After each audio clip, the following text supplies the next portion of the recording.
Check it.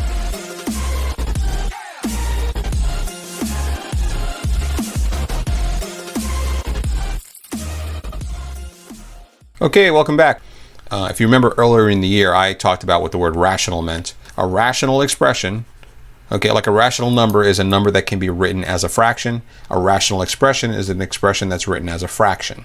So we're going to be dealing with fractions and how do you multiply those and how do you divide those and things like that. Today we're going to focus on multiplying and dividing and finding domain restrictions, okay? Simplifying rational expressions. Once again, rational expressions just means fractions, okay?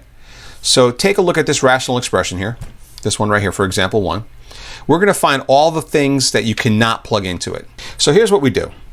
In order to see where the denominator can equal 0, we need to put things into fully factored form. So let's take a look here. This is already written as factors, but some of these factors are still factorable. So let's see what we can do here.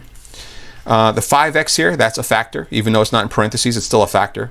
And then what about this thing here? Let's see if we can reverse FOIL it. We don't need AC method because there's no number in front of the x here. So let's see. Reverse FOIL would just be x and x, and two numbers that multiply to give you 3 to add to give you 4. Well, 3 and 1, right? Here's a factor right here on the bottom. That's already a linear factor, so there's no factoring required for that one. But this one here is a difference of squares, and you have x plus 3, x minus 3. This is now fully factored form, and that's what we're going to be striving for. Everything we do starts with fully factored form. What if you had a 6 here? Then this factor right here would be 6 minus 6, which is 0. And then 0 times this factor would still be 0, and 0 times that would be 0, and this whole thing would become a 0. So just one of the factors equaling 0 makes the entire denominator 0, and you can't have a 0 denominator. So this is the same as what we have done in the past, where we've set, we factored something and used the zero product rule. We've set all the factors equal to 0 and we solved. Well, obviously there are 3 numbers here that if they are plugged in as x's will create zeros in this denominator. What are they? So we're going to come over here and write the domain constraint. So far we know x cannot equal 6. How about here? Well, obviously we can't put a -3 here because a -3 plus 3 would equal 0, and that would create a problem there. And finally right here, x cannot equal +3. And now you have the 3 things that would cause a problem here. But you only see it if you're in fully factored form. Now we're also going to be fully factoring the numerator for a different reason. We'll get to that in a few minutes. Now, if you're really paying attention, you might notice that 2 of these factors are the same. And later on we're going to say that, well, this factor over this factor is something over itself. This just creates a big 1. So for all intents and purposes, these cancel out. But just because you cancel these out doesn't mean that you can suddenly ignore the domain constraint that comes from that. Here we said we couldn't have a -3 for x. Well, even if we cancel this out, we still can't have a -3 going to this function because originally there was an x plus 3 down here. So under what conditions is this expression undefined? Well, here they are. We answered that question already, and it's right here. Okay, let's make it a little bit bigger. What's the domain of this function? All real numbers except these 3 things here. So we'll continue up here. If you did cancel out the x plus 3 on top and on bottom, you would still have 5x times x plus 1 over x minus 6 times x minus 3. Now, you might say, do I need to multiply and then FOIL and do all this stuff here? No. Let's leave our answers in factored form. There's no point, in expanding these right now. Now, later on, I'm going to ask you to expand the numerators, but honestly, we never expand the denominators because it's so much more useful to see the denominators in factored form. So just to show you what that looks like, if we did decide to simplify the numerator, this would be 5x squared plus 5x, but the denominator, absolutely, we're going to leave it factored. So I'll take this right now from you guys, and later on I'll ask you to go this far, but I'll never ask you to expand the denominator because it's more useful to have a denominator in factored form almost every time. Okay, so let's do an example here.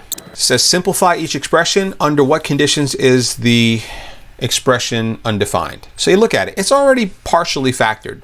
The numerator is fully factored. The denominator can still be factored. So the first thing you do is put the sucker into fully factored form. So the top, like I said, is already fully factored because 4y is a linear factor. y minus 3 is a linear factor. It's already factored as it's going to be. And y plus 4 is already a linear factor. So that's done. However, on the bottom, the y here is a linear factor. It's fine. But this right here, this is not linear. This is quadratic. There's a square here. So how do you factor this? Well, there's no number in front of the y squared, so we can do reverse FOIL here. y. Two numbers that multiply to give me negative 6 to add to give me 1. Obviously 3 and 2. The middle term is negative, so the bigger number is negative. And you get this. Now, you might be tempted to say, hey, look, I can cancel this out. In fact, I can also cancel out this y right here. But don't do that yet. What you need to do now is find the domain constraints. Okay? So, what you do is you set each factor equal to 0, and you see what would make them 0. Well, what would make this factor 0 here? Definitely y equals negative 2. So you can't have a y equals negative 2. What about this one right here?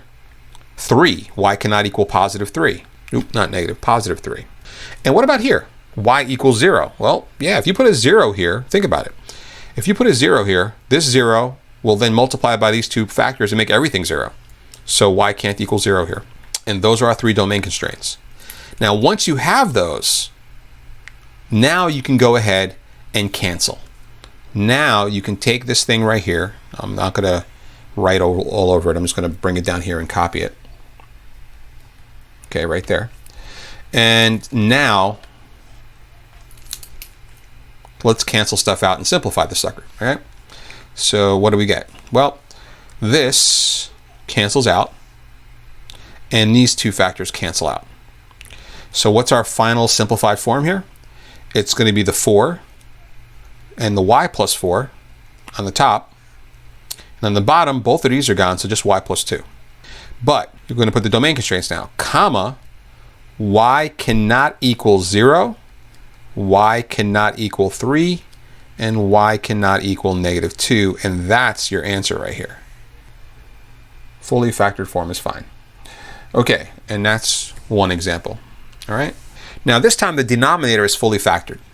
So right away, since the denominator is fully factored, we can see right away that z cannot equal what? Well, if you set these all equal to 0 and solve, what will make this a 0? Positive 1. What will make this a 0? Negative 5. And what will make this a 0? Positive 2. So there are your domain constraints. And this time I wrote it as one sentence instead of z is not equal to 3 different times. I just kind of condensed it into one thing. Okay, so you found your domain constraints. What's the domain of this function? All real numbers except 1, negative 5, and positive 2. But now let's simplify. You can't simplify unless you go to fully factored form. So even though we found the the domain constraints, we still have to fully factor the top here to finish simplifying. So can we factor anything? And the answer is yeah, there's a quadratic here, right here. There's a square, which means it's quadratic, and you can factor that. So let's factor the top now. We have 2z, z plus 5, and then this thing. Well, looks like reverse FOIL should do the trick here because there's no number in front of the z, right? So zz. Two numbers that multiply to give me negative 8 to add to give me 2 is probably going to be 4 and 2, right? The middle number here is positive. That means the bigger number here is positive, and then the smaller number here is negative. And that will work. Over, and now look for stuff you can cancel out. Well, we can cancel out, this wasn't visible before, but we can cancel out the z minus 2. See, you didn't know that that was there until you factored this. That's why you need to fully factor everything. And now what else can we cancel out? We can also cancel out this z plus 5 here. So those two cancel out. All right. And this becomes 2z, z plus 4 on top, z minus 1 on the bottom. And that, comma, z cannot equal, I'm sure you've seen this in textbooks before, 1, comma, negative 5, comma 2, where they put a thing after a fraction like that. Domain constraints, well, that's why they do it. So that's how you find domain constraints, and that's how you simplify a rational expression by using fully factored form. Here's a little tip that I think is going to be really helpful. Factoring out a negative 1, okay? You can, let's say that you want to cancel something out, but it's backward. And I'm going to show you what I'm talking about. Let's just get right into it and I'll show you what I'm talking about. Let's put this into fully factored form. Now, if you look at the top, there's a GCF, z. There's a z here, there's a z here. So if I pull that z out, what's left? X minus 4. On the bottom, we have z squared, and then we have 4 minus x. X minus 4, 4 minus x. So close, but not exactly the same thing. Can you cancel these out? No, they're not the same thing, but they're so close. So there is a trick here, okay? If you take any binomial, in this case x minus 4, and you multiply it by -1, what happens is this becomes negative x and this becomes positive 4, which is the same as 4 minus x. So basically we flipped it around just by multiplying by -1. If I pull that -1 back out by factoring out a -1 from both of these, I flip it back around again. All right, so this would be the same as, take a -1 out here, this becomes -4, this becomes positive x, oops, and then you can rewrite this by flipping it around like that. So you can flip one of these around by factoring out a -1. That's my point. It's not, you can't just multiply the top by -1 or the bottom by -1. You can't do that. Whatever you do to a fraction, you have to do to the top and the bottom. But you can factor something out of only one and not the other. So that's what I'm going to do here.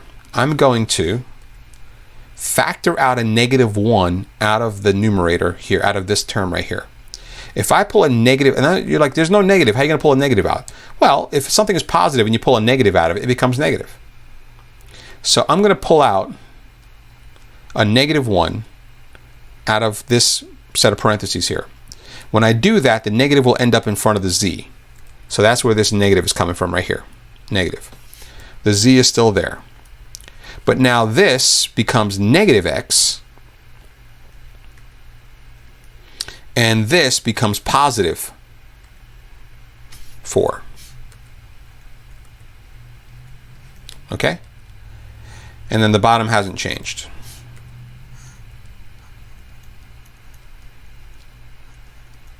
So when I simplify this now, you'll notice the x is negative and the 4 is positive. These are actually the same thing now. You could cancel these out now. But just for the sake of being neat, I'm going to write it over again here. So this is going to be 4 minus x on the top.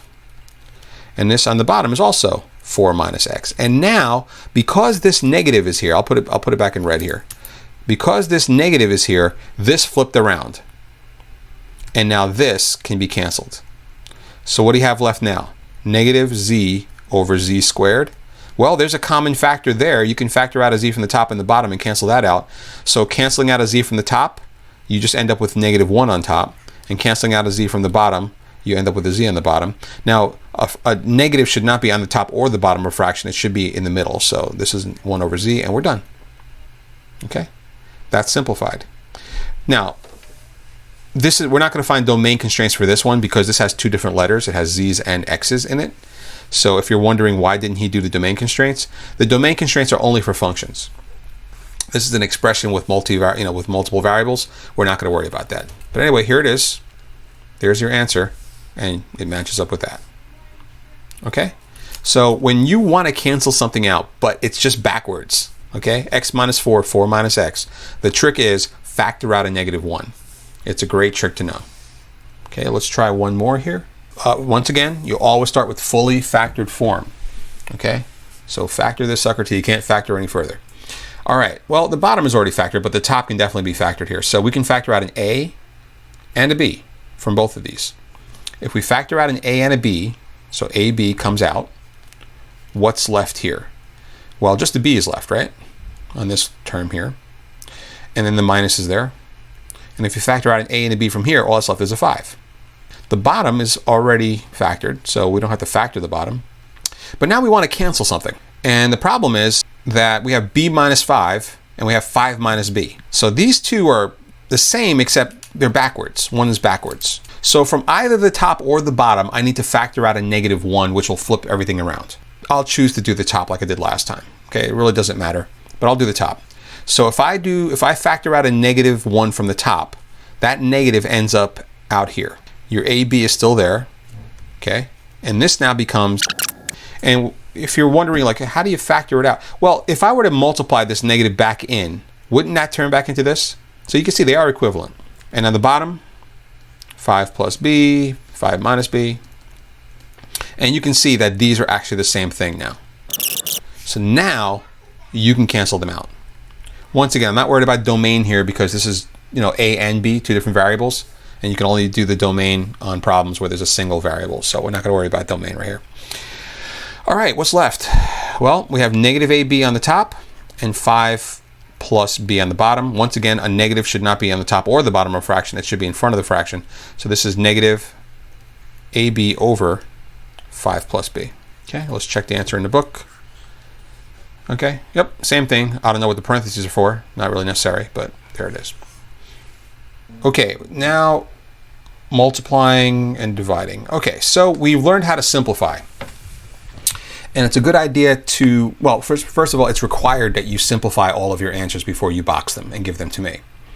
So we're going to simplify stuff after we multiply, but we're also going to try to simplify stuff before we multiply to make our life a little bit easier here. So we want to simplify the expression up here. Here's what you do. You look for things that you can cancel.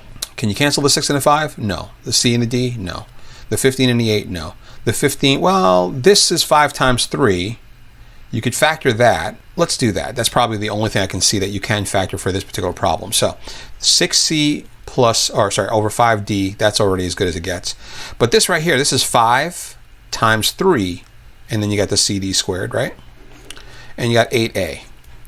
Now you have two options here. You could just multiply this and simplify at the end, but then you're going to be dealing with numbers like 6 times 15, which is kind of big, right? 90.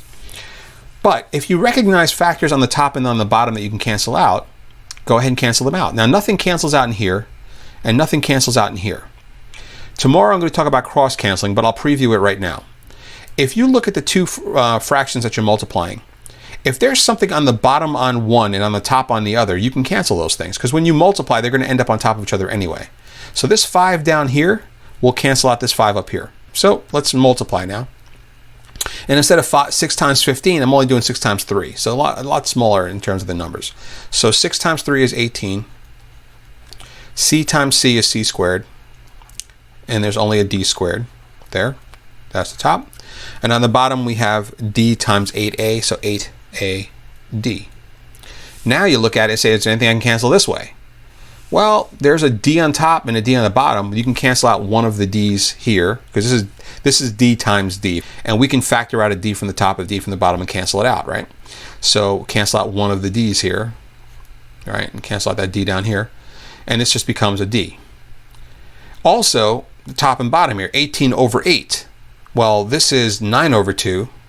Sorry, 9 times 2. And this is 4 times 2. And you can cancel out the 2's, right? So what do we have left? Well, 18 over 8 reduces to 9 over 4, is what I was saying. The C squared is not going anywhere. The D squared became just a D, and the bottom is just an A. And there you go. That's the final thing there. So could you have just multiplied this, gotten 90 C squared D squared over 40 DA, AD rather, and then simplified all that stuff? Yeah, the 90 over 40 you can see becomes 9/4. But most of the time, this makes your life more difficult if you don't simplify before you multiply. So simplify as you go, and your multiplication becomes that much easier. Remember, in future courses, you won't be allowed to use a calculator for everything. In pre-calc and calculus, we're going to ask you to do a lot of this stuff by hand, so you want to make it easy on yourself. You don't want to have big numbers all the time. Okay, what about division? And we're bringing back the old middle school division sign, even though we pretty much abandoned it. Dividing, in case you didn't realize it, this symbol just means a fraction with something on top and something on the bottom. So the way we divide is we put things on top of each other. So this symbol is just saying, yeah, this should be on top of this. Okay, so how do you divide fractions? And I've always said this since the beginning of the year. You don't divide fractions. You flip the second one and multiply. You multiply by the reciprocal, in other words. So this becomes 18xy cubed over 7a squared. B squared stays the same, but this gets flipped. So times, not dividing, 35a squared b over 12x squared y. All right, so we're about to multiply. And look, 18 times 35, that's a big number. Okay, we don't want to deal with that. And even 7 times 12, 84. Let's not deal with that. Let's see if we can simplify as we go. The 18 is, 3 times. We want to look for common factors this way and this way. So 18 is, this is 3 times 4, and this is 3 times 6. So if you look at it that way, 3 times 6 will cancel out one of the 3's On the bottom here, this will be 3 times 4, right? So the 18 becomes that, the 12 becomes that. 7 here is a prime number. You can't factor that. But this 35 is 7 times 5. So by factoring the numbers here, you can see that this 3 will cancel out this 3, and this 7 will cancel out this 7. What about x's? There's 1 x up here, and there's 2 down here.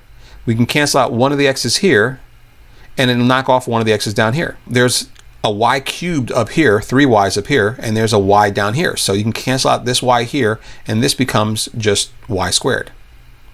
There's an a squared down here. This is all cross canceling now, so I'm kind of doing it today instead of tomorrow. Those cancel out. You have 1b up here and 2 b's down here, so knock off one of those b's. And what's left? Not much, actually. So what's left here is this became 6 because we knocked off one of the 3's. There's a y here, a y squared, I'm sorry. Here, the 7 here, by the way, cancels out. This becomes a 5, right? Like we said here. So this is becoming messy. Anyway, what's left here? 6y squared, 5, and just 5. Everything else went away, right? On the bottom here, everything went away. So there's nothing down here but a 1. If everything goes away, put a 1 there. And here, this became 4 because the 3 from here canceled out the 3 from here. And everything else went away. So what we have left is simply 6y squared over 1, which is 6y squared, times 5 over 4. And when you simplify that, you get 30y squared over 4. Now, wait, you can reduce that. 30 over 4, they have a common factor of 2. This becomes 15 over 2. And there you go, fully simplified. But I never had to deal with 18 times 12. That's a big number, and it have you reach for your calculator. We don't want that. So we cancel out what we can do ahead of time. But the most important thing here is, anytime you see a division problem on tonight's homework, don't divide, flip it, and then multiply, okay? Flip and multiply. Let's do one more and call it a day. Okay, so 4C. It's a division problem. Don't divide, multiply. Times, okay? Times, not divided by. And then this is going to be this fraction, but flipped upside down. So the 7a squared b squared goes on top, and the 24m cubed goes on the bottom. And now just multiply. So we're doing kind of killing 2 birds with 1 stone here. We're doing a multiplication problem that started off as a division problem. Now, let's cross cancel wherever we can. All right, so let's see what we can cancel. This m will cancel out one of the m's down here. Well, there's 3 of them, so this becomes m squared. There's no t down here to cancel. There's a 16 and a 24. Okay, a 16 is 8 times 2, and a 24 is 8 times 3. So you can divide this by 8 and this by 8. If you divide this by 8, what's left? A 2. If you divide this by 8, what's left? A 3. So you canceled out an 8 this way. How about going this way? This way, there's a 7 here, and a 7 times 3 here, so this becomes a 3. You divide this by 7, divide this by 7. This becomes a 1, which you don't have to write. Here, you have an a squared. Here, you have an a to the 4th, cross-canceling. Well, cancel out the a squared here, and this becomes an a squared because 4 minus 2 is 2. Here you have b squared. That entirely cancels out, and there's a b to the 3rd power down here, leaving just a single b. We've cross-canceled everything. Now, multiply what's left. There's a 2 that survived, and a t squared. All this is gone. So 2t squared is all that's left over here. On the bottom, a 3 survived, an a squared survived, and a b.